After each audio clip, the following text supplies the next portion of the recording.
Marwari media आप देख रहे हैं। आज है 5 दिसंबर 2025 शुक्रवार का दिन, हिंदू तिथि पौष माह के कृष्ण पक्ष की प्रतिपदा। नजर डालेंगे आज की बड़ी खबरों पर। शुरुआत करेंगे देश की बहुत बड़ी खबर के साथ।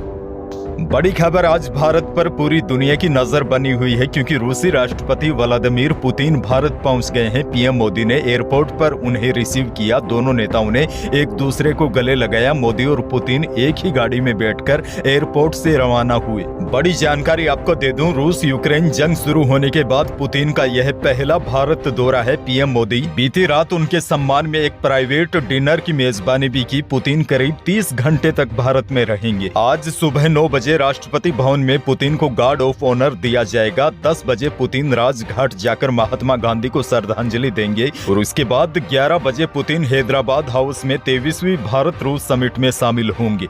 पुतिन का भारत दौरा काफी महत्वपूर्ण माना जा रहा है। दरअसल पूरी दुनिया की निगाहें अभी पीएम मोदी और राष्ट्रपति व्लादिमीर पुतिन की मुलाकात पर टिकी हुई है। आगे बढ़ेंगे, देश की एक और बड़ी खबर। पूर्व विदेश मंत्री सुषमा स्वराज के पति और भाजपा सांसद बांसुरी स्वराज के पिता स्वराज कौशल का गुरुवार को निधन हो गया। दिल्ली भाजपा ने एक्स पर पोस्ट में उनके निधन की जानकारी दी।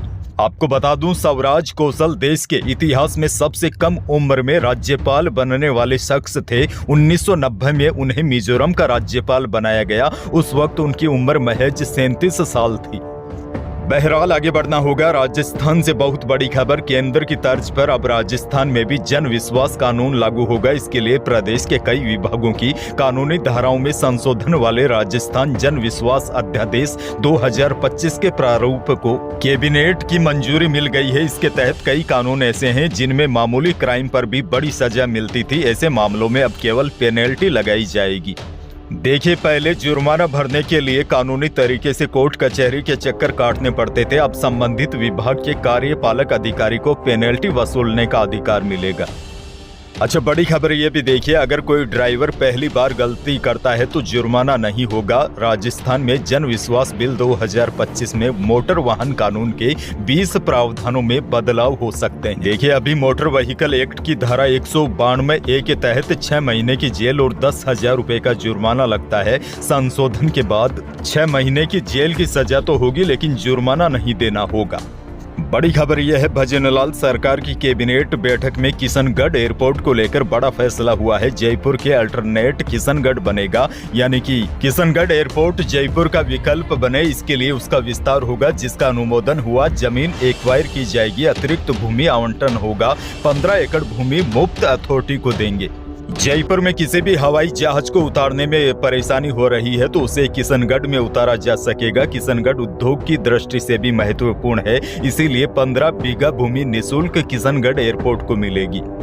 आगे बढ़ेंगी, बड़ी खबर। डीडवाना कुचामन में कार और ट्रेलर की आमने सामने की भिड़ंत हो गई। हादसे में एनआरआई दूल्हे और उसके चचेरे भाई की मौत हो गई। एनआरआई युवक की 6 दिन पहले ही शादी हुई थी। शादी के लिए कुछ दिन पहले ही परिवार इटली से आया था। हादसे में एनआरआई युवक की पत्नी, माता पिता समेत 5 लोग घायल हो गए। पुलिस ने बताया कि 6 दिन पहले परिवार में शादी थी। शादी के बाद गुरुवार को पूरा परिवार मायरा मीठा करने के लिए रोहित के ननिहाल सुजानगढ़ जा रहे थे। सुबह करीब 11 बजे लाड़नू में निम्बी जोधा पुलिया पर उनकी कार किसी गाड़ी को ओवरटेक कर रही थी। इसी दौरान सामने से आए ट्रेलर से भिड़ंत हो गई। खैर, आगे बढ़ेंगे, एक और बड़ी खबर है। अशोक गहलोत ने कहा है कि देश में लगातार विपक्ष की आवाज को दबाया जा रहा है। विदेश के नेताओं को नेता प्रतिपक्ष राहुल गांधी से न मिलने देना लोकतंत्र के लिए खतरनाक है। गहलोत बोले, लोकतंत्र में प्रतिपक्ष की भागीदारी भी महत्वपूर्ण है। शब्द प्रतिपक्ष के अपने आप के मायने है। पंडित नेहरू जी के जमाने से ही डॉक्टर मनमोहन सिंह जी के समय तक कोई भी विदेशी नेता आते थे तो दोनों पक्षों से मिलने के लिए स्वतंत्र होते थे। जोधपुर से बहुत बड़ी खबर। अचानक हुए तेज धमाके से जोधपुर दहल गया। मकानों की खिड़कियों के दरवाजे हिल गए। विस्फोट की आशंका से लोग घरों से बाहर आ गए। इस दौरान लोग कई तरह के कयास लगाने लगे। बुधवार रात करीब 10:15 बजे की घटना है। 11 नवंबर को भी इसी तरह का धमाका सुनाई दिया था। जोधपुर और जोधपुर के आसपास कम से कम 13 गांव में यह जोरदार धमाके की आवाज सुनाई दी। मामला पुलिस तक पहुंच गया। पुलिस ने कहा कि यह एक फाइटर जेट के सोनिक बूम की आवाज हो सकती है। वैसे आपको बता दूं ये सोनिक बूम क्या होता है। सोनिक बूम बड़ी मात्रा में ध्वनि ऊर्जा उत्पन्न करता है। जब फाइटर जेट कम ऊंचाई पर सुपरसोनिक गति से उड़ते हैं तो इसकी तीव्रता और बढ़ जाती है। यह आवाज कभी कभी इतनी बढ़ जाती है खिड़कियों और कांच के बर्तनों के शीशे टूट सकते हैं। सोनिक बूम केवल उसी समय सुनाई देता है जब विमान आपके ऊपर से गुजर रहा होता है।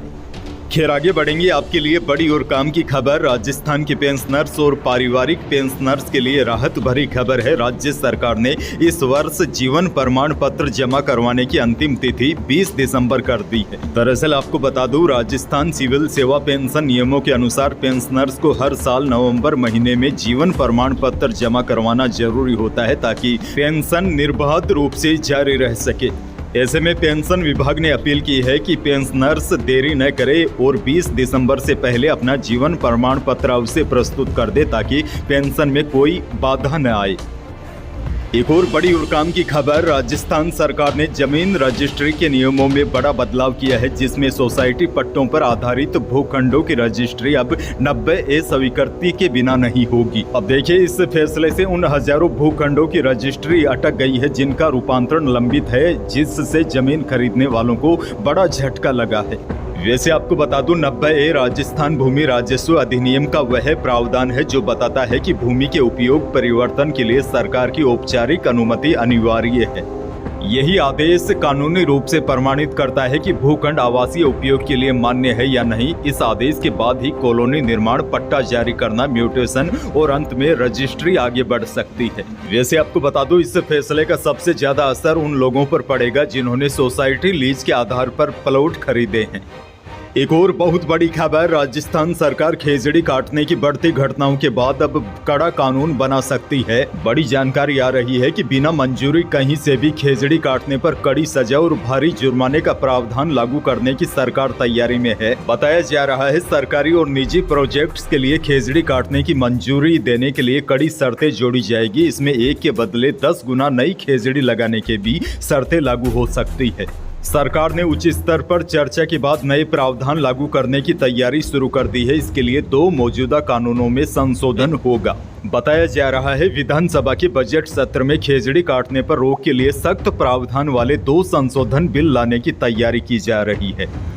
खैर आगे बढ़ेंगे, बड़ी खबर देखिए, शादी ब्याह का सीजन शुरू हो चुका है और विवाह समारोह के दौरान अलग अलग तरह के आयोजन कर बाराती और घराती एक दूसरे का दिल जीतने में लगे हैं। कई समारोह के दौरान आकर्षक डेकोरेशन चर्चाओं में है तो कई जगह विवाह की अनूठी परंपराएं सबका दिल जीत रही है। बड़ी खबर भीलवाड़ा से है। भीलवाड़ा के अर्जिया गांव में एक मामा परिवार भीलवाड़ा में मायरा भरने पहुंचा। इस मायरे में मामा परिवार करीब 10 से ज्यादा बैलगाड़ियों में सवार होकर मायरा भरने पहुंचा। भीलवाड़ा के अर्जिया गांव में मामा भगवान सिंह चौहान अपने परिवार सहित बैलगाड़ियों में सवार होकर अपनी भांजी दीक्षा कंवर की शादी का मायरा लेकर पहुंचे। इस मायरे में सभी लोग बैलगाड़ियों से आए, गाड़ियों का इस्तेमाल नहीं किया गया।